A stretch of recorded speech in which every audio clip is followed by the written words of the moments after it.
so that shouldn't be too much of an issue. Let's talk quarterbacks, and I'm just going to hand Marcus Mariota over to Mick to discuss. And watch the fireworks go. So we were talking last week whether or not he was blowing off cobwebs, or if he's just absolutely shite. And I think it's the latter, because I got nothing from Mariota in that game. In fact, I got nothing from him in the game previous. I've had nothing from him in training camp. And after the first game, I thought, was I being a little too harsh on Mariota? I was thinking, he's been consistently behind the second string O-line who have struggled. And when he's in the joint practices, you get tweets now and then that he's hit a guy in stride and all this sort of thing. And I was sort of softening to him a little bit. I was like, oh, Mick, just stop being a grumpy old pass. And then last night happened, and I thought, no, I'm out. I am out on this guy. Like, he can't hit a barn door. There was players open on the field, and the ball was just sailing over their heads. Jimmy Kempsky put a good meme out. You've probably seen it with the stick figure and the ball sailing over, which just summed up Mariota's game. We're crying out for Tanner McKee to come in. I was hoping the second quarter, but it never materialised, didn't come into the second half. And if I could get my time back, I would, because I was sitting up to 2:30 in the morning watching absolute dross from Marcus Mariota, and I've said it all. I'm just out on the guy. He hasn't proved anything in an Eagles jersey, and we've had people saying, "Oh, but he's still going to be quarterback too." Why? Like, honestly, why is it just because that's I'll tell you why. Thing to do? Like, why? I'll tell you why, and I don't agree with it, but I'll tell you why. 8 million reasons why, and no saving this year by cutting him. You save a couple of million next year by cutting him, but there's a lot of money invested in there. He was the 18th ranked quarterback in the NFL last year when dropping back and passing the ball. Sounds mad, but what we've seen, right? But he was the 18th quarterback in the NFL last year of starting quarterbacks on dropbacks. And that didn't include any of his rushing ability on the ground with his legs. Yes, he's been terrible for pretty much all preseason. He's been terrible in joint practice. He's been terrible in training camp. He's been terrible in the preseason games so far. He looks awful. That interception that went over the receiver's head was more like a punt than a throw. It went that high in the air. Yeah. I mean, that was absolutely ridiculous. I think I've seen Gary Owens go lower than that in rugby before. Yeah, he was dreadful. So I'm complete. I can see why the line is still Marcus Mariota is our QB2 because of the amount of money paid, because of the save face from Harry Roseman initially wanting to draft him all those years ago. See, I don't think that's a good enough reason. For me, the money isn't a good enough reason. You look at the 49ers and they said, we've spent a fuck ton of resource on drafting Trey Lance, and they've named Brock Purdy as the starter, a guy... Well, he didn't do very well last night. But he took them to the playoffs, and he took them to the NFC Championship game. And no matter what we think of him, he still was a capable quarterback, and he was taken in the last pick of last year's draft. So the 49ers had the balls to say, you know what, this guy is doing what he needs to do in the jersey. Doesn't matter what he's done before. And that's the way the Eagles need to think about this quarterback 2 position. Doesn't matter how much you've paid Marcus Mariota. You pay the guy that's on form. You pay the guy that's going to make the plays. You pay the guy that is hitting receivers, because Mariota's not doing it. I agree. So let's talk about the guy who is... Can I just interject? Yeah. Sorry, it's really pertinent. I just quickly wanted to have a look at when you mentioned the dead cat and the reason why he's likely to be QB2. Do you want to hazard a guess? But also, remember, before we go on, it's not. There's 2 points there. It's not just the money. No, I know. It's also the fact that the sample size of Mariota over the years is way bigger than watching Tanner McKee throw a few balls in a couple of preseason games against second string defensive cornerbacks, third string defensive linebackers. The sample size of Mariota, if you were Howie Roseman and you were looking at the two side by side, is I need to see way more from Tanner McKee before I can disregard this guy who was, as I said, 18 in dropbacks last year. We give him £8 million. He could run the same offense as Jalen Hurts can. Yes, he's had a bad preseason, but we've seen Marcus Mariota before have good games, win games, win many games.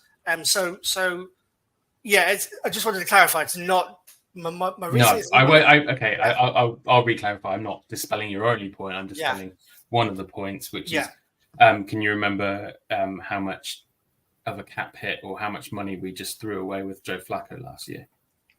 Ooh. Flacco the year before? $6 million? Sorry, the year before. Either way, whenever it was, we threw away $3.5 million with him. And I know it's not what would it be throwing away now? 5 in dead cap?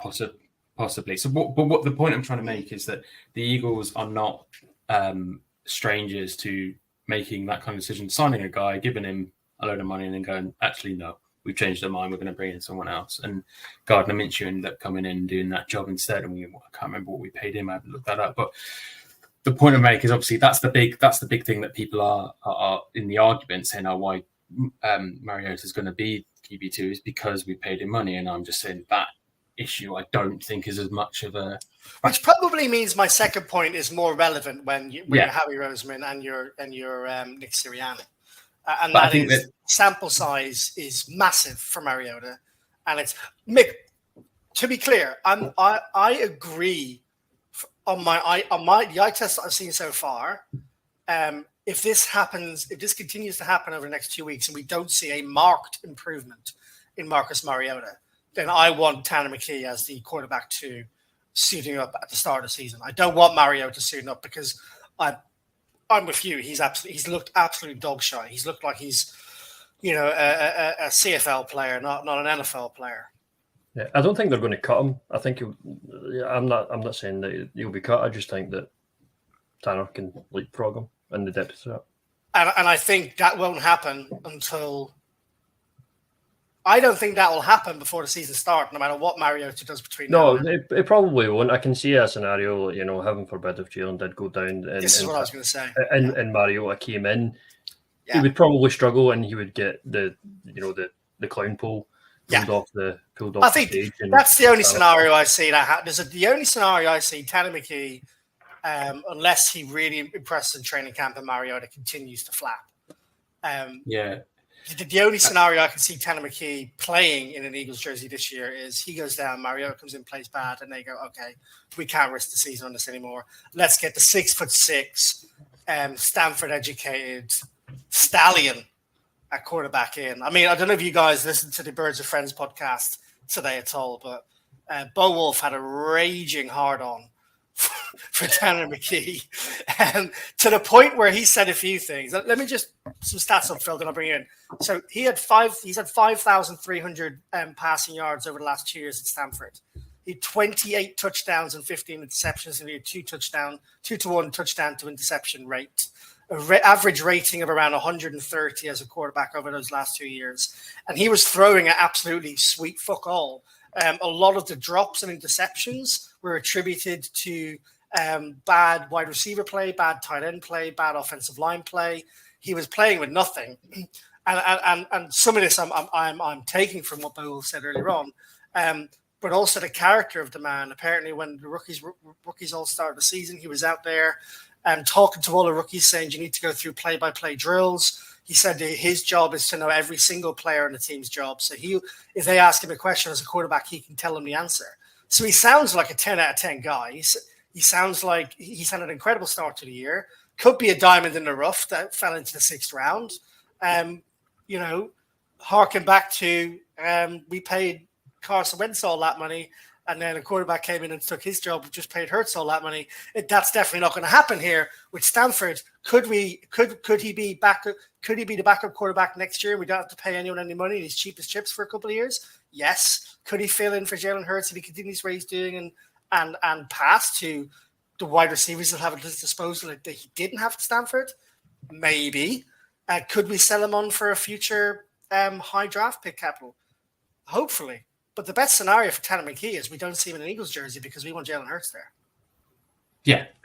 I think. Sorry, was it? Go on, Mick. Sorry, Phil. Go on, Phil. Apologies. No, so I was listening to Elliot Shaw Parks, our favourite beat writer, with the Your his favorite, podcast. your favorite beat writer. I'm gonna tell him. We've now. had a few beat writers though. We got Sheil Kapadia coming on next week. I know. I'm just saying. He's the nation's favourite beat writer. The beat writer you need. Okay. He did a podcast without James Heltzer today, basically titled Tanner McKee versus Marcus Mariota, because he's got a particular bee in his bonnet about. It's probably similar to Bo Wolf, about the fact that how good Tanner McKee was versus Marcus Mariota. I think Bo Wolf might marry Tanner McKee. I think his family are in danger after listening to that. I think a lot of people are sort of getting a bit of a semi on about Tanner McKee at the moment. But I think he made a good point in this podcast, which was, and I didn't think of it this way until he said it. I was like, that's actually brilliant. Further on from the 2A, 2B that we were talking about in the last podcast, which is depending on how you want to scheme a game, I think this is even better than that. And it's based on the fact that if, touch wood, whatever happens to Jalen Hurts, if he was to go down in a game, so third, fourth quarter, needs to come out for a few snaps. Or the rest already of the game, 35 points up by that point anyway. So possibly, most likely. You'd rather have Marcus Mariota come in to see the game out and to carry on because he is as like for like as you can get in a backup quarterback. So the scheme doesn't have to change. You can bring him in. Let him throw the ball. Just rush the ball, please. Mario. Just bring him in and do whatever Hurts is doing. Yeah. You're getting a B Tech Jalen Hurts for Marcus Mariota. If Jalen Hurts, heaven forbid, went down for longer, so games, we're talking games, weeks, seasons. You want Tanner McKee season. Sorry, think about season. Jesus. You'd want someone like Tanner McKee because you could re-scheme the offense around him, talking a more sort of semi-permanent rather than temporary. Yeah, I can see where you're coming from. And I think, and he made this point. And I kind of I see the logic in it. It's the case of if you want a band-aid, you need Marcus Mariota. If you want a cast, you need Tanner McKee. Like it, Phil. Nice take. Nice take, my friend. Tanner McKee. Hopefully we don't see him. I'm also forgetting that I watched Tanner play Notre Dame twice over the last couple of years. Did you forget him because you absolutely smashed him out of the park? No, we actually lost to Stanford last year. To Tanner McKee? Yes. Oh dear. So that wasn't a great game. I'm surprised you are rooting for Tanner. It was the box score was awful game. Okay. But Stanford's offensive line never didn't help Tanner out, and the bad weapons and Notre Dame were terrible. But anyway, this is a Notre Dame podcast. Yeah, well, maybe we'll set up our own one, Mick. My new Notre Dame fandom. Let's